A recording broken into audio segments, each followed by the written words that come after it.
हाय दोस्तों, नमस्कार। कैसे हैं आप लोग? और आशा करता हूं आप और आपके परिवार में सभी सदस्य बढ़िया होंगे, खुश होंगे और आपका जो भी बिजनेस है या जो भी काम है आपका या व्यापार है, जॉब है, वो बढ़िया से चल रहा होगा। और तो आज हम एक बहुत ही महत्वपूर्ण मुद्दे पर बात करने वाले हैं, जो मतलब जो इन्वेस्टर्स होते हैं उनका क्या अप्रोच होता है। और तो उसी पे आज हम बात करने वाले हैं। तो हमारे देखें तो हमें कोई दुनिया क्या दो तरह की अप्रोच होती है। एक मैक्रो मैक्रो लेवल की अप्रोच होती है, दूसरा माइक्रो लेवल की अप्रोच होती है। तो इन दोनों को डिस्कस करेंगे और क्या किस प्रकार से निवेश करना चाहिए, निवेश की रणनीति क्या होनी चाहिए और किन किन चीजों से बचना चाहिए। तो इसी पे आज हम बात करेंगे। दूसरा, आज मेरा छोटा सा डिस्क्लेमर है। मेरे चैनल पर या मेरे किसी वीडियो में किसी भी स्टॉक को बाय और सेल करने की कोई रिकमेंडेशन नहीं होती है, और ना मेरे कहने से ना किसी और के कहने से आप किसी स्टॉक को बाय और सेल करें। आपका पैसा होता है और आप उसको अपने सही जगह से उसको डील करिए और बढ़िया जगह लगाइए और मोटा पैसा बनाइए। तो मेरा काम रहता है कि जो हमारे एक्टिव इन्वेस्टर हैं, जो इन्वेस्टर्स हैं, उनको एक तो एक्टिव इन्वेस्टिंग सिखाना, और फिर उसको वो उनका खुद का जब कॉन्फिडेंस आ जाए, कन्विक्शन आ जाए, उसके बाद वो अपना काम करें और अपने पैसे को सही से मैनेज करें और एक मोटा पैसा बनाएं। तो मेरा फोकस इसी पे रहता है। तो देखिए, मैं एक चीज बता दूं, जब हम बात करते हैं एक्टिव इन्वेस्टर, तो आज हमारे देश के माननीय प्रधानमंत्री श्री नरेंद्र मोदी जी का जन्मदिन है और उनकी आयु 75 ईयर्स हो चुकी है। तो मैं ऊपर वाले से प्रार्थना करता हूं कि मोदी जी मतलब स्वस्थ रहें, हमारे देश के प्रधानमंत्री, और दीर्घायु रहें। तो जब हम एक्टिव इन्वेस्टर की बात करते हैं तो हमें दुनिया में 3 शख्सियत ऐसी हैं जिन्हें मैं देखता हूं और खुद भी मोटिवेट होता हूं और इसको करने की कोशिश करता हूं। तो देखिए, जब भी कभी हमें आलस आए या नीरसता आए जीवन में, हमें कोई काम करने का मन ना करे, तो 3 लोगों को याद कर लीजिए। एक तो हमारे जो माननीय प्रधानमंत्री नरेंद्र मोदी जी हैं। आप देखिए 75 ईयर्स की एज में कितना स्ट्रेस लेते हैं और कितना काम करते हैं और फिर भी एक्टिव रहते हैं। तो हमें उनसे सीखना चाहिए। देखिए, दुनिया में आलोचना तो सब किसी की होती है और वो एक पॉलिटिशियन लीडर्स है और भारत के प्रधानमंत्री है, तो ऐसा पॉसिबल है। कोई किसी को भाई कोई व्यक्ति सबके उस पर खरा नहीं उतर सकता। तो हमें माननीय नरेंद्र मोदी जी से एक सीखना चाहिए कि वो कितने एक्टिव पर्सनालिटी है। और मैंने एक वीडियो में और भी बात की कि एक्टिव पर्सनालिटी के बारे में, तो मोदी जी का जिक्र किया था मैंने। तो हमें उनसे सीखना चाहिए। दूसरे हैं हमारे ट्रम्प साहब, जो कि अमेरिका के राष्ट्रपति। आप देखिए कितनी एज हो चुकी है उनकी, लेकिन फिर भी बंदा बहुत एक्टिव रहता है और कितनी दुनियादारी के स्ट्रेस झेलता है, कितने लोगों से बात करते हैं। तो आप देख सकते हैं कि तो हमें ऐसे लोगों से प्रेरणा लेनी चाहिए। तीसरे हैं रशिया के जो राष्ट्रपति साहब, पुतिन साहब। आप देखिए, वो एक कमांडो भी हैं और भाई एक्स आर्मी पर्सन भी है। तो देखिए, उन्होंने अपने आप को कितना फिट रखा है, आप देख सकते हो। और बंदा एक्टिव रहता है और कोई भी डिसीजन ले लेता है तो बढ़िया रहता है। तो हालांकि मैं भाई जो भी चीज है, मैं एज ए पर्सनालिटी बात कर रहा हूँ, व्यक्तिगत तो मेरा कोई लेना देना नहीं है। भाई दुनिया में बहुत सारे अच्छे लोग होते हैं, तो हमें उनकी जो एक्टिवनेस है, अच्छी चीजें हमेशा मतलब उनको फॉलो करना चाहिए। तो ये सारी चीजें हैं। तो अब मान के चलिए, जब हमारे माननीय प्रधानमंत्री जी पुतिन साहब और साहब ट्रम्प साहब अब इतनी एज में इतने एक्टिव हैं, तो फिर अब बताइए, अगर हम 30 40 50 साल की एज में लोग हैं, तो क्या हम एक एक्टिव इन्वेस्टिंग नहीं सीख सकते? हम क्या एक्टिव नहीं रह सकते? अब भाई जब एक्टिव नहीं रहेंगे तो हम बाकी लाइफ हमारी क्या नीरस हो जाएगी, बोर हो जाएगी। तो हमें इससे सीखना चाहिए और हमें अपने आप को एक्टिव रखना चाहिए। तो मैं कई मेरे वीडियोस हैं, इसमें मैं बात करता हूँ एक्टिवनेस की। और तो उसका सबसे पहला जो फंडा है वो है कि भी आप अपनी हेल्थ को मेंटेन रखिए, और हेल्थ को बढ़िया रखेंगे तो बाकी चीजें आपकी जो प्रॉब्लम है लाइफ में वो सारी डिक्रीज हो जाएंगे और धीरे धीरे खत्म हो जाएंगे। मैं भी पहले मोटा था और मेरा वजन भी ज्यादा था, तो मैं भी लेजी टाइप का था। लेकिन मैंने जब अपने आप को पहचाना और लोगों को देखा, दुनियादारी देखी, तो मैंने अपने आप को एक्टिव किया और मैं आज भी डेली 5 किलोमीटर्स में जो रनिंग करता हूँ, एक्सरसाइज करता हूँ और पूरे दिन फिर मस्त होके काम करता हूँ। मुझे फिर कोई दिक्कत नहीं रहती। तो बढ़िया से मैं एक्टिव और खुश रहता हूँ। मैं जो दुनिया में सारी चीजें चलती है, मैं भाई देखिए लोगों को माफ कर देता हूँ। मेरा कोई किसी से पर्सनल ईर्ष्या या प्यार नहीं रहता, क्योंकि मैं अगर उनसे ईर्ष्या और बैर रखूंगा, कंपैरिजन करूंगा, तो मैं काम कब करूंगा? तो मैं सारी एनर्जी तो उसमें वेस्ट कर दूंगा। तो मैं ऐसा नहीं करता। और दूसरा, इस लाइफ के लिए, अपने माँ बाप के लिए, अपने दादा दादी के लिए और ईश्वर के लिए धन्यवाद देता हूँ कि उन्होंने मुझे इतना महत्वपूर्ण जीवन दिया। और एज ए ह्यूमन बीइंग मैं एक जिंदा हूँ और बढ़िया से मतलब लाइफ का एंजॉय कर रहा हूँ। तो इसके लिए ईश्वर को और माँ बाप को, अपने और गुरुजनों को धन्यवाद देता हूँ। तो ये मेरे खुश रहने का तरीका है, और मैं ईश्वर से यही मांगता हूँ कि भाई मेरे लिए फिट रखे और जो कार्य करने के लिए ऊर्जा है वो हमेशा मिलती रहे, जिससे कि मैं काम करता रहूँ। तो ये काम करने का भाई तरीका क्या है? भाई मैं अपने परिवार के लिए काम करता हूँ, अपनी सोसाइटी के लिए काम करता हूँ, अपने देश के लिए काम करता हूँ। तो ये मैं अपने देश के लिए कुछ कर पाता हूँ तो ये मेरे लिए सौभाग्य की बात है। और मैं दूसरा जो काम करता हूँ भाई, प्रोफेसर हूँ, मैं टीचिंग करता हूँ, बच्चों को पढ़ाता हूँ, तो उनमें वैल्यू एडिशन की कोशिश करता हूँ। सब्जेक्ट मैटर्स है जो भी मैं उनको प्रोवाइड करता हूँ और उसमें स्किल डालने की कोशिश करता हूँ। साथ ही साथ मैं जो वैल्यू एडिशन है जो उनके लाइफ में बहुत काम आने वाली चीजें होती हैं, क्योंकि आप समझते हैं कि जो किताबी ज्ञान होता है उससे लाइफ नहीं चलती, लेकिन जो बाकी चीजें और सोसाइटी की होती है उसके साथ अगर हम उसको मतलब इनबिल्ड कर लें, उसमें अगर मतलब जोड़ लें तो हमारी लाइफ और बेटर हो सकती है। तो मैं पूरा प्रयास करता हूँ जो मेरा स्टूडेंट है जो भी रहे तो वो बढ़िया से लाइफ में सक्सेस हो।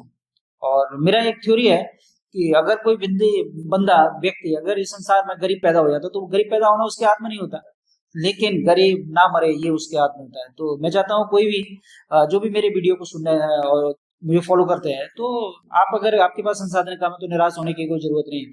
आप आज से ही प्रयास करना शुरू कीजिए और देखिए आपकी लाइफ में कितने चेंज आने वाले हैं, और एक दिन आप भी बहुत बड़े पैसे वाले लोग होंगे और आपके पास हर चीज होगी, किसी की कोई कमी नहीं होगी। तो यही मेरा प्रयास रहता है। और यहाँ भी मैं अपने चैनल पे एक्टिव इन्वेस्टिंग सिखाने की कोशिश करता हूँ, जिससे कि बंदा एक्टिव रहे और फिट रहे। तो हम इसी पे बात करते हैं। तो हमारी सोसाइटी में जो लोग होते हैं भाई, हमारे यहाँ सभी क्या दो पूरी दुनिया में दो तरह की चीजें होती हैं, एक मैक्रो लेवल की होती है, एक माइक्रो लेवल की होती है। तो देखिए स्टॉक मार्केट जो होता है तो वो इंडियन इकोनॉमी का पार्ट है, पूरी दुनिया से कोलैबोरेट है, मतलब दुनिया से जितने दुनिया के बाजार हैं इकोनॉमी उससे कनेक्ट रहता है। तो मैक्रो लेवल पर जब हम सोचते हैं तो देखिए मैक्रो लेवल पे आप जानते हैं मैक्रो का मतलब क्या होता है। जब हम एक पूरी दुनिया की या किसी देश की होल इकोनॉमी का अगर स्टडी करते हैं, हर सेक्टर का एक साथ अगर स्टडी करते हैं, वैल्यूएशन करते हैं, तो वो मैक्रो लेवल की स्टडी कहलाती है। बात समझ में आ गई। और दूसरा जब हम माइक्रो लेवल की स्टडी करते हैं तो माइक्रो लेवल का मतलब होता है इंडिविजुअल फर्म या इंडिविजुअल स्टॉक की जब हम स्टडी करते हैं तो वो माइक्रो लेवल की स्टडी कहलाती है। तो मैं यहाँ क्यों बताना चाह रहा हूँ कि भाई पूरी दुनिया में देखिए एक चीज बता, माइक्रो लेवल पर कोई भी चीज अच्छी हो सकती है और कोई चीज बिल्कुल खराब हो सकती है। दो चीजें, दो परसेप्शन हो सकती है, बिल्कुल खराब हो सकती है और बिल्कुल अच्छी हो सकती है और मीडियम भी हो सकती है। अब मैक्रो लेवल पे क्या होता है, मतलब अपने टाइम में, होल टाइम में, जैसे होल टाइम में अगर एक फर्म की बात करें तो वो अपने टाइम में बहुत अच्छी हो सकती है और अपने टाइम में बहुत खराब हो सकती है और मीडियम भी हो सकती है। लेकिन आप देखिए मैक्रो लेवल पे कोई भी देश हो, किसी देश की इकोनॉमी, उसमें हर सेक्टर परफेक्ट नहीं होता और उसमें हमेशा कोई ना कोई प्रॉब्लम चलती रहती है। एक सेक्टर पड़ता है दूसरा पड़ जाता है। दूसरी बात, पूरी दुनिया की जो इकोनॉमी है, पूरे अगर होल वर्ल्ड की बात करें तो उसमें भी मतलब कहने का मतलब पूरी दुनिया में अगर मैक्रो लेवल पर देखें तो आइडियल सिचुएशन कभी नहीं आती। और आप देखिए इतिहास को दिखा देख लीजिए, पूरे पास्ट में देख लीजिए, जितने भी इकोनॉमिक स्टडी हैं उनसे ये साबित होता है कि पूरी दुनिया में एक साथ मतलब मैक्रो लेवल की जो अप्रोच है उसमें कभी भी आइडियल कंडीशन नहीं होती, हमेशा कोई ना कोई प्रॉब्लम बनी रहती है। तो ये बात समझ में आ गई होगी माइक्रो लेवल और मैक्रो लेवल। अब हमारे जो इन्वेस्टर हैं, ऐसे कुछ इन्वेस्टर्स हैं और जो कुछ ऐसे स्टॉक खरीद लेते हैं जिनका पेस ऑफ सेल्स ग्रोथ चला जाता है, पेस ऑफ सेल्स ग्रोथ चला जाता है। जब पेस ऑफ ग्रोथ चला जाता है वो 2 साल 3 साल 4 साल तक वो उसको अपने स्टॉक में रखते हैं और कहते हैं भाई ये स्टॉक बहुत बढ़िया है, इसका फंडामेंटल बहुत बढ़िया है और आज नहीं तो कल पैसा बना के देगा।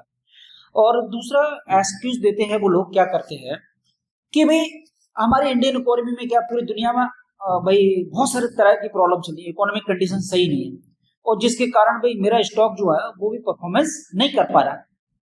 तो इस प्रकार के एक्सक्यूज देते हैं, मतलब कहने वाला जिस कंपनी का जो बिजनेस है पुअर है, उसका पेस ऑफ सेल्स ग्रोथ नहीं है और वो पैसा बना के नहीं दे रहा है, तो हम उसके साथ क्या जस्टिफिकेशन देने लगते हैं। तो जस्टिफिकेशन किसका देते हैं, मैक्रो अप्रोच का देते हैं। जैसे आपने देखा वो टीवी पे बहुत सारे एक्सपर्ट आते हैं, जो इकोनॉमिस्ट आते हैं और जो एक्सपर्ट आते हैं तो पूरे सेक्टर की और मैक्रो लेवल की अप्रोच वो प्रस्तुत करते हैं, इस सेक्टर में ये हो सकता है और इस सेक्टर में ग्रोथ चली गई है और इस तो पूरा होल इकोनॉमी की बात करते हैं। तो हालांकि उनका ऑब्जर्वेशन गलत नहीं होता है, मैं उनको गलत नहीं कह रहा, लेकिन अगर हम एक इंडिविजुअल स्टॉक पे अप्लाई करें तो वो पूरी होल जो पूरा अप्रोच है, होलिस्टिक अप्रोच एक इंडिविजुअल फर्म पे लागू नहीं होती। जैसे मान के चलो इस समय की अगर हम एक बात करें, जैसे आईटी सेक्टर की बात करें, तो आईटी सेक्टर में देखिए पूरी दुनिया में आईटी सेक्टर का जो बिजनेस है वो थोड़ा इफेक्ट हुआ है, चाहे अमेरिका हो रशिया हो, इसकी वजह से, और आईटी कंपनियां नहीं चल रही हैं। अब कोई व्यक्ति टीसीएस खरीद के बैठ जाए, विप्रो खरीद के बैठ जाए या टाटा एलेक्सी खरीद के बैठ जाए, राइट, तो कहेंगे कि भाई भाई पूरी वर्ल्ड की दुनिया में यही प्रॉब्लम है इसलिए ये स्टॉक नहीं चल रहा है। लेकिन एक चीज बताइए, जब वो स्टॉक नहीं चले तो हम उसमें इन्वेस्टमेंट क्यों करना चाहिए? तो हमें माइक्रो लेवल पे स्टडी करना चाहिए। मैक्रो लेवल की जो प्रॉब्लम है पूरी दुनिया में, हम उनको जोड़े कि भाई इंडियन इकोनॉमी में ये प्रॉब्लम है, रशिया की इकोनॉमी में ये प्रॉब्लम है, या अमेरिका की इकोनॉमी में ये प्रॉब्लम है, या युद्ध चल रहा है उसकी वजह से प्रॉब्लम है, तो इसलिए स्टॉक नहीं चल रहा। जब सिचुएशन सही होगी तो ये स्टॉक चलेंगे। तो भाई सही बात है, मैं ये नहीं कह रहा नहीं चलेगी, लेकिन एक चीज बताइए, अभी आपका वैल्यूएबल पैसा पड़ा हुआ है, जब आपका पैसा पड़ा हुआ है तो आप क्या उस दिन का इंतजार क्यों कर रहे हैं भाई कि जब सिचुएशन सही होंगी और तब वो स्टॉक आपको पैसा बना के देगा? तो आप उसकी जो उसकी जो अपॉर्चुनिटी कॉस्ट है वो तो बियर कर ही रहे हैं ना आप। अब दूसरी तरफ देखिए, अगर आप माइक्रो लेवल पे स्टडी करते हैं तो जितनी आईटी सेक्टर की कंपनियां हैं, आप सबको इंडिविजुअली उनका कॉर्पोरेट डॉक्यूमेंट पढ़ें। मैं हर अपनी वीडियो में कहता हूं कि कॉर्पोरेट डॉक्यूमेंट हमें पढ़ना चाहिए, और कौन सा कॉर्पोरेट डॉक्यूमेंट पढ़ना चाहिए? जो लेटेस्ट वाला कॉर्पोरेट डॉक्यूमेंट है उसको पढ़ना चाहिए। उससे हमें बिजनेस का आइडिया लगता है और ये हमें पता चलता है कि भविष्य में क्या होने वाला है। तो कॉर्पोरेट डॉक्यूमेंट, लेटेस्ट वाला डॉक्यूमेंट, जैसे मैंने बताया पीपीटी होता है और कॉन कॉल होता है, और मैं ये बताता भी हूँ अपने हर वीडियो में, तो मिलता कहाँ? कंपनी की वेबसाइट में मिल जाएगा आपको, और एनएससी बीएससी साइट में मिल जाएगा आपको। और अगर फिर भी आपको दिक्कत आती है तो स्क्रीनर में गूगल में टाइप करें, और उसमें जाके किसी कंपनी का नाम टाइप करेंगे तो वहां कंपनी भी आ जाएगी, और उस कंपनी जब खोलेंगे तो उसमें ऊपर आएगा उसका डॉक्यूमेंट्स आएगा राइट हैंड में, और डॉक्यूमेंट को जब खोलेंगे तो उसमें आपको पीपीटी कौन पर सारा चीज मिल जाएगी। तो लेटेस्ट डॉक्यूमेंट दो ही डॉक्यूमेंट होता है, एक तो पीपीटी होता है जिसमें हमें क्वांटिटेटिव डेटा मिलता है, दूसरा होता है उसका जो ट्रांसक्रिप्ट होती है कॉन कॉल की, उसमें क्वालिटेटिव डेटा होता है। इन दोनों को जब पढ़ेंगे तो आपको क्वालिटेटिव डेटा भी समझ में आएगा और क्वांटिटेटिव डेटा भी समझ में आएगा, और मैनेजमेंट क्या कहना चाह रहा है और आगे भविष्य में क्या करता है। तो मार्केट भाई फॉरवर्ड लुकिंग होता है। तो मेरा कहने का मतलब, जब आप इंडिविजुअल सारी आईटी कंपनियों को स्टडी कर लेंगे, कॉर्पोरेट डॉक्यूमेंट पढ़ेंगे, तो कुछ कंपनी ऐसी मिल जाएंगी आपको जो बढ़िया ग्रोथ करें। जैसे माने चलो भाई, जैसे मैंने टीसीएस ग्रोथ नहीं करे, विप्रो ग्रोथ नहीं करे, विप्रो का तो पता नहीं माइनस में ही ग्रोथ आता है पैसों से, टाटा एलेक्सी भी नहीं कर पा रही है, टेक महिंद्रा की कंपनी है वो भी नहीं कर पा रही। तो आप देखिए एक कोफोर्स कंपनी है, देखिए वो बढ़िया करने का प्रयास करिए, उसका स्टॉक नीचे नहीं जा रहा है, तो कोफोर्स को देखिए आप। तो देखिए इंडिविजुअल अगर स्टडी करेंगे तो आपको एक स्टॉक मिला ना वो जिसमें आप निवेश कर सकते हैं, लेकिन मेरा कोई रिकमेंडेशन नहीं, मैं आपको पहले बता दूं। तो हम जो कंपनियों में ग्रोथ नहीं है, आप तो मैक्रो लेवल पर सोचेंगे तो फिर हम इन्वेस्टमेंट कैसे करेंगे? तो हमें माइक्रो लेवल पर सोचना चाहिए जब हम इन्वेस्टमेंट करते हैं। दूसरी अगर हम बात करें, जैसे हम एशियन पेंट्स की बात करें और आपका एचडीएफसी बैंक की बात करें, यस बैंक की बात करें और मेट्रो ब्रांड की बात करें, तो बहुत सारी ऐसी कंपनियां हैं, जैसे सफारी जो ब्रांड है जो वो बनाते हैं, क्या बोलते हैं, जो बैग वगैरह बनाते हैं, और तो ऐसी बहुत सारी कंपनियां हैं जिसमें भाई जैसे सफारी ब्रांड की बात करें, सफारी में हुआ क्या, इनमें जितने भी जो बैग बनाने वाली कंपनियां, इनमें क्या हुआ कोविड काल में, क्या हुआ कि भाई जो है भाई भाई बाहर आना जाना तो बंद हो गया। जब बाहर आना जाना बंद हो गया तो उसकी बैग जो थे उनके बिकना बंद हो गए, और जैसे कोविड खत्म हुआ तो इन्होंने क्या करा, उस समय बना बना के इन्वेंट्री बहुत हो गई इनके पास। जब इन्वेंट्री बहुत हो गई, जैसे भाई कोविड खुला और जैसे माहौल बढ़िया हुआ, तो हुआ क्या, माल तो बिका लेकिन इनके पास स्टॉक बहुत ज्यादा था, इन्वेंट्री ज्यादा थी। तो आप क्या करें, इन्वेंट्री अपने पास रखेंगे तब भी तो नुकसान ही है भाई, इन्वेंट्री बिकेगी नहीं तो क्या करेंगे उसका इन्वेंट्री का। तो उन्होंने प्राइस डिस्काउंट देके क्या करा भाई, माल को बेचना शुरू कर दिया। जब मैंने आपको बताया कि वैल्यू ग्रोथ और वॉल्यूम ग्रोथ दोनों इंपॉर्टेंट होती है, महत्वपूर्ण होती है, तो वॉल्यूम ग्रोथ तो है इनका, लेकिन वैल्यू ग्रोथ नहीं आ रहा, और इनका जो प्रोडक्ट है क्वालिटी वो डाइल्यूट हो गया, मतलब उनका प्रॉफिट ही गायब हो गया, मार्जिन कंप्रेशन कर गया, मतलब मार्जिन के कंप्रेस हो गए। तो ये कंपनी स्टॉक पैसा बना के नहीं दे रही। तो अब इस प्रकार की कंपनियों के साथ अगर हम ये जोड़ें कि भाई देखो भाई इकोनॉमी में बहुत प्रॉब्लम चल रही है और जीडीपी का जो ग्रोथ है वो कम आ रहा है, तो और इसलिए भाई ये स्टॉक चल नहीं पा रहा है। जब भी भाई जब इकोनॉमी सही होगी तब ये स्टॉक चलेंगे, पैसा बना के देंगे। अगर जिन लोगों के पास ये स्टॉक है तो इस प्रकार के अगर वो एक्सक्यूज देते हैं, इस प्रकार के अगर जस्टिफाई करने की कोशिश करते हैं, जस्टिफिकेशन देते हैं, तो कहने का मतलब जो पुअर बिजनेस है या जिसका पेस ऑफ सेल्स ग्रोथ है उसके बाद जस्टिफिकेशन हमें देने की क्या जरूरत है भाई? ना तो हम उस स्टॉक को जानते हैं, ना हमारा कोई रिश्तेदार है उस कंपनी में, तो हम उसके साथ जस्टिफिकेशन क्यों दें अपनी इकोनॉमी के साथ कि इकोनॉमी में प्रॉब्लम चल रही है उसकी वजह से स्टॉक नहीं चल रहा है। जैसे एशियन पेंट की बात करें, आप अगर कोई बंदा कहे कि भाई इकोनॉमी में इसलिए प्रॉब्लम है कि लोगों के पास जब पैसा होगा तो जो है वो स्टॉक चलेगा। जैसे अभी बात करें भाई जीएसटी घट गया है ना, तो मैक्रो लेवल का अप्रोच है, तो जीएसटी घटा है, कंपनी 28% से 18 हो गया, और और 12% का स्लैब घट के 5% हो गया। तो इससे क्या होगा, लोगों की जो भाई सस्ती होंगी वस्तु, तो फिर डिमांड बढ़ेगी तो पैसा लोग खर्च करेंगे। जैसे अभी न्यू टैक्स स्लैब आया, न्यू टैक्स स्लैब में देखिए 12,75,000 की जो इनकम है वो टैक्स फ्री है।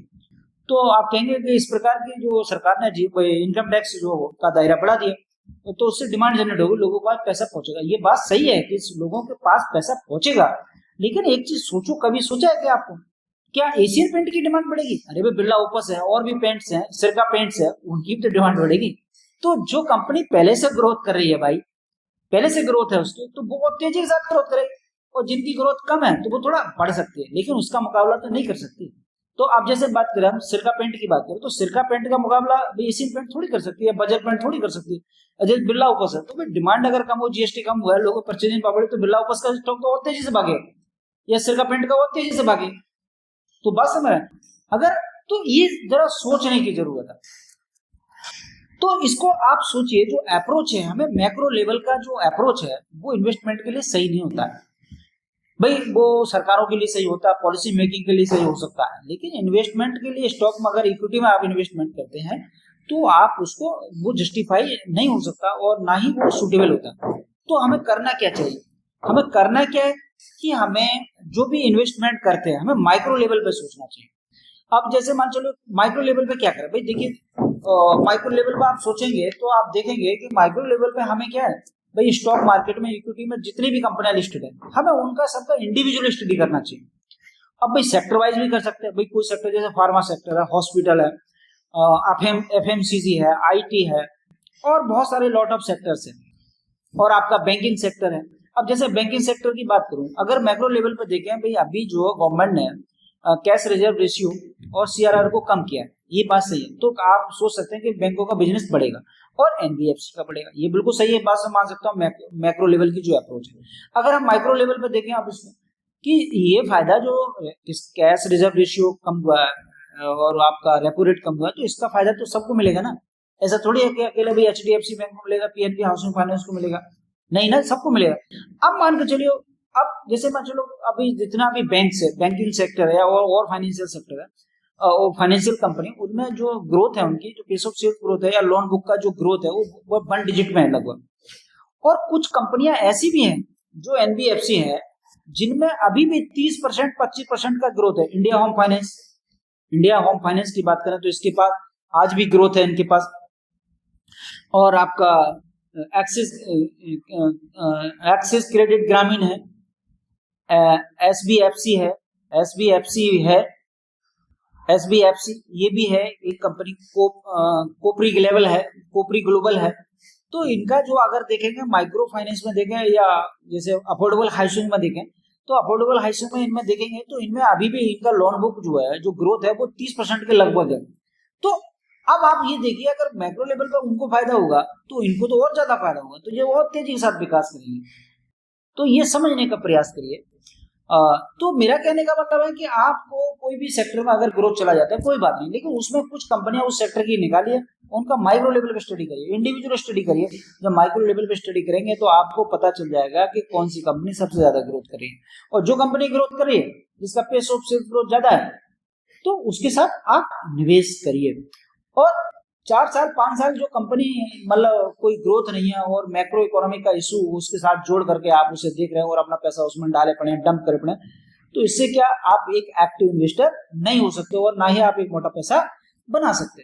अब जैसे हम बात करते हैं वो हॉस्पिटल और होटल जो होते हैं, जैसे कोविड के बाद होटल सेक्टर में देखिए, आप होटल में देखिए एक जबरदस्त डिमांड आई। तो देखें अभी इंडियन होटल्स है और भी बहुत सारे होटल्स हैं, तो उनमें देखिए जबरदस्त उनमें डिमांड चल रही है।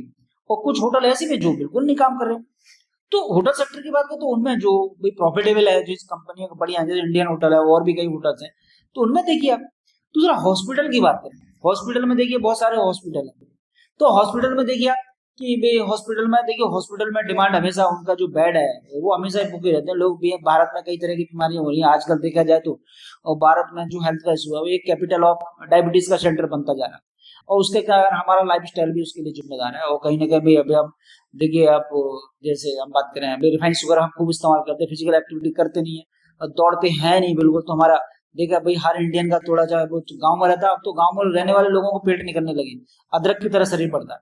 तो देखिए हॉस्पिटल में तो डिमांड हमेशा रहेगी, लेकिन फिर भी आप देखें कि जिनका भाई हॉस्पिटल ज्यादा ग्रो कर रहा है हमें उसमें रखना चाहिए। जैसे कुछ हॉस्पिटल की बात करो, भाई किसी भी हॉस्पिटल में अगर नहीं है, जैसे हेल्थ मैक्स हेल्थ की बात करें तो वो बहुत बड़ा उसका मतलब वो हाथी है, मतलब एक प्रकार से देखा जाए तो बहुत बड़ा, मतलब उसका मार्केट कैप बहुत तगड़ा है, लेकिन उसका जो भी ग्रोथ है, अब देखें आप कंपैरिजन करके, जैसे मान चलो जीनसी को हॉस्पिटल है जिन्हें मनीष आचार्य चलाते हैं, इसका बिजनेस मॉडल बिल्कुल अलग है और इनका मैनेजमेंट गाइडेंस भी बढ़िया है। तो देखिए वो स्टॉक क्या वो भी पैसा बना रहे हैं, जबरदस्त बना रहे हैं। तो आप ऐसे हॉस्पिटल के साथ रहिए जो पैसा बना के दे, लेकिन मेरा कोई रिकमेंडेशन नहीं है। इथार्थ हॉस्पिटल की बात करें, इथार्थ हॉस्पिटल भी देखिए बढ़िया काम कर रहा है, और देखिए उसका उसका केपेक्स भी कर रहे हैं उन्होंने, अभी नए 2 हॉस्पिटल खोले, एक फरीदाबाद में और इसका एक दिल्ली में। तो और भी इनके देखिए झांसी में इनका हॉस्पिटल चलता है। तो कहने का मतलब हमें ऐसे सेक्टर को आइडेंटिफाई करना है कि जिसमें ग्रोथ हो, जिसका पेस ऑफ सेल ग्रोथ ज्यादा हो। तो अगर हम इंडिविजुअल माइक्रो लेवल पे अगर हम स्टडी करेंगे माइक्रो लेवल पे, और माइक्रो लेवल पे जब स्टडी करेंगे तो हमें बढ़िया कंपनियां मिल सकती है, और बढ़िया कंपनी मिलेंगे तो हम उसमें पैसा लगा सकते हैं आपको। और जैसे एफएमसीजी की बात करें, जैसे आईटीसी नहीं चल रहा है, अब कोई कहेगा भाई जो किसानों भाई लोगों की इनकम नहीं आ रही, इकोनॉमी में कोई प्रॉब्लम है और इसलिए आईटीसी नहीं चल रहा है, और जब कभी भी भाई इकोनॉमिक कंडीशन बढ़िया होगी तब जो है आईटीसी चलेगा। तो हम आईटीसी पैसा लगा क्यों वेट करें भाई, बताओ। तो हमें और भी ऐसी माइक्रो लेवल पे स्टडी करिए आप, और देखिए एफएमसीजी कंपनियां देखिए, और बहुत सारी कंपनियां हैं जो कि आपका बढ़िया इनका पेस ऑफ ग्रोथ है। जैसे मैं एक आध 2 कंपनी को ट्रैक करता हूँ, जैसे एक है कृषिवाल फूड है, तो देखिए वो उनका एक प्रॉमिस है, मैनेजमेंट का दावा है कि हम इंडिया की नंबर 1 जो एफएमसीजी कंपनी बनना चाहते हैं, हमारा प्रयास है वो है। विंटेज कॉफी की बात करें, देखिए उनका एक जो प्रोडक्ट है वो बहुत बढ़िया है, कॉफी है। कॉफी पूरी दुनिया में अगर बात करें तो आप जो क्रूड ऑयल होता है उसके बाद सबसे ज्यादा ट्रेड होता है उसका, और तो लोग कॉफी पीते हैं, पूरी ठंडे प्रदेशों में जबरदस्त पिया जाता है। तो आप इस प्रकार की कंपनी देखते हैं। ज्वेलरी में अगर हम बात करें, ज्वेलरीज में अगर हम बात करें तो देखिए कल्याण ज्वेलर्स है, स्काई गोल्ड है, और आपकी और भी बढ़िया कंपनियां हैं। तो आप उनको देख सकते हैं जो कंपनियां ग्रोथ नहीं करें। जैसे पीसी ज्वेलर्स की बात करें आप, और पीसी ज्वेलर्स क्या था कि काफी दिनों से ये घाटे में चल रहा था, और अब इसमें ग्रोथ आ गई, इसका 80% पेस ऑफ सेल्स ग्रोथ है, और जो उनका जो डेट था वो और कम हो गया। तो धीरे धीरे तो हमें ऐसे सेक्टर को देखना चाहिए। माइक्रो, मेरा कहने का मतलब है हमें मैक्रो जो लेवल की अप्रोच है वो पूरे देश के लिए, डेवलपमेंट के लिए, पॉलिसी मेकर के लिए तो सही हो सकती है, लेकिन इंडिविजुअल इन्वेस्टमेंट के लिए जो मैक्रो लेवल की अप्रोच है वो सही नहीं है। और एक एक्टिव इन्वेस्टर को मैक्रो लेवल की अप्रोच को अपने स्टॉक या अपने बिजनेस के साथ नहीं जोड़ना चाहिए। हमेशा आप जब एक्टिव इन्वेस्टर है तो आप जो है माइक्रो लेवल पे सोचिए, और माइक्रो लेवल पे इंडिविजुअल कंपनियों को मतलब ट्रैक कीजिए, और जब आप इंडिविजुअल कंपनी को ट्रैक करेंगे तो आपको बढ़िया बिजनेस मिलेंगे। उसी सेक्टर की जो बड़ी कंपनियां वो मतलब पता चला वो जो है उनका पेस ऑफ ग्रोथ कम है, लेकिन जो माइक्रो लेवल पर और छोटी कंपनियां हैं जो उनके साथ हैं, या उस सेक्टर में ऐसी कंपनियां मिल जाएंगी आप जो माइक्रो लेवल पे स्टडी करेंगे जो इनका पेस ऑफ ग्रोथ ज्यादा है, तो वो पैसा बना के आपको देगी। तो हमारा कहने का मतलब मैं यही कहना चाह रहा हूँ कि आपको करना क्या है, आपको करना यह है कि मैक्रो लेवल की जो अप्रोच है पूरी इकोनॉमी में, या किसी एक्सपर्ट का आपने कोई बात सुन लिया, कोई उनका आर्टिकल पढ़ लिया, या उनका टीवी पे डिबेट देखा, तो उसके आधार पर आप कोई स्टॉक में अप्रोच ना जनरेट करें और उससे बचें। आपको करना है क्या है, आप सेल्फ स्टडी करके माइक्रो लेवल की स्टडी करें, और माइक्रो लेवल पर कंपनियों को इंडिविजुअली स्टडी करें, उनको ट्रैक करें, और जो कंपनी आपको कहीं बढ़िया मिल जाए उसमें आप अपना पैसा लगा सकते हैं। उसका मैनेजमेंट बढ़िया कुछ कह रहा है, पॉजिटिव है तो बढ़िया। और दूसरी एक चीज और बड़े मजेदार बात होती है कि देखिए कोई भी बिजनेस है अगर उसका मैनेजमेंट कहता है तो एक उनका एग्जीक्यूशन भी होना चाहिए, एग्जीक्यूशन होना चाहिए। देखिए मैंने आपको बताऊं, कोई भी अगर आप बिजनेस को ट्रैक करते हैं तो एक तो बिजनेस का जो ब्रांड है वो अट्रैक्टिव होना चाहिए। अट्रैक्टिव का मतलब जो मुझे भी अट्रैक्ट करता है, मुझे वो समझ में आता है प्रोडक्ट। जैसे कॉफी मुझे समझ में आती है, एफएमसीजी फूड मुझे समझ में आते हैं, हॉस्पिटल मुझे समझ में आते हैं, होटल मुझे समझ में आते हैं, सही। जैसे एक टाइमेक्स जो घड़ी बनाने वाली कंपनी है, अब उन्होंने जो गॉस ज्वेलरी में भी आ गए, तो टाइमेक्स जो मेन होते हैं, मेल होते हैं, मेल के लिए सबसे बड़ा जो गहना होता है या उनकी जो मतलब वो होता है, तो वो वॉच होती है। तो वॉच अगर आप, तो वो मुझे समझ आता है। मोबाइल की कंपनियां हैं ये मुझे समझ आती है, और टीवी फ्रिज बनाने वाली जो इलेक्ट्रॉनिक पार्ट्स बनाते हैं वो मुझे समझ आते हैं। तो जो हमें समझ आती है, मतलब जो हमें अट्रैक्ट करते हैं, जिसे हम यूज करते हैं, हम इनके बिजनेस को समझ सकते हैं, हमें उस प्रकार की कंपनी ट्रैक करनी चाहिए। अब जिसका बिजनेस मुझे समझ में नहीं आता, मैं उसका बिजनेस का स्टॉक ले लूं तो मैं क्या करूं? जैसे मुझे एक चीज बताएं, जैसे हेल्थ इंश्योरेंस कंपनी है, मेरी समझ में नहीं आती है, और कई और एक्सपर्ट बताते हैं उनको समझ में नहीं आती। और जैसे फाइनेंस के बंदे तो हमें बैंकिंग समझ में आता है, एनबीएफसी समझ में आता है। दूसरी बात है, जैसे केमिकल इंडस्ट्री की बात करें तो चाइना के साथ ज्यादा रहता है, तो केमिकल इंडस्ट्री में समझ में नहीं आती, तो मैं उस पर बात नहीं करता, तो मैं भी उसमें क्यों करूं? दुनिया में बहुत सारी कंपनी है। और जैसे फार्मा की बात करें तो फार्मा मेरी समझ में नहीं आता, तो भाई फार्मा के बारे में नहीं समझता, उसमें केमिकल का लोचा है। तो कहने का मतलब, जब आप अपना इंटरेस्ट किसमें पैदा करिए, उसमें पैदा करिए जो चीजें बिजनेस आपको समझ में आता है, और उसको माइक्रो लेवल पे स्टडी करिए। जब माइक्रो लेवल पे स्टडी करेंगे तो क्या होगा? आपको बढ़िया कंपनियां मिलेंगी, और फिर आप देखिए, आपका जब आप पैसा लगाएंगे, निवेश करेंगे, तो वो बढ़िया आपको पैसा बना के देंगे। तो मेरा कहने वाला, एक कंपनी का ब्रांड होना चाहिए जो बढ़िया है, दूसरा उसका मैनेजमेंट बढ़िया होना चाहिए, उसका पैसे बढ़िया होना चाहिए, बिजनेस आपका जो प्रोडक्ट है वो आपको समझना चाहिए, समझ में आना चाहिए, और मैनेजमेंट जो कहता है वो करे तो सो फॉर गुड, अगर वो नहीं करता है तो हमारी किसी स्टॉक से कोई रिश्तेदारी नहीं होती है। तो ये बहुत चीजें देखनी पड़ती हैं, तब आप एक बढ़िया एक्टिव इन्वेस्टर बन सकते हैं और बढ़िया पैसा बना सकते हैं। तो आज की बात यहीं पे खत्म करते हैं। तो मेरी बात समझ में आ गई है कि हमें जो है मैक्रो लेवल की अप्रोच को छोड़ रहे हैं, माइक्रो लेवल की जो अप्रोच होती है, इंडिविजुअल कंपनी को ट्रैक करना चाहिए, और जो स्टॉक समझ में ना आए, जो कंपनी का बिजनेस समझ में नहीं आए, उस बिजनेस से हमें दूर रहना चाहिए। कोई जरूरी थोड़ी है, कोई क्या थोड़ी है कि आप इसको इसी का स्टॉक लेना, नहीं लेना, हमें तो जो समझ में आए वो स्टॉक लेना है। और मैं फिर बताता हूँ, मेरे कहने से, किसी के कहने से कोई स्टॉक बाय ना करें। एक मेरा अभी एक वीडियो आने वाला है टाइमेक्स ग्रुप पे, जो टाइमेक्स जो एक कंपनी है, उसका मैं आज रिजल्ट डिस्कस करूंगा, और क्या क्या उसमें रिजल्ट आए हुए काफी दिन हो गए, और वो स्टॉक क्या कर सकता है, क्या कंपनियां कर सकती है, तो उसी के बारे में थोड़ी देर में डिस्कस करूंगा, नया वीडियो आपको मिलेगा। तो इसी के साथ बात खत्म करते हैं। जय हिंद, जय भारत।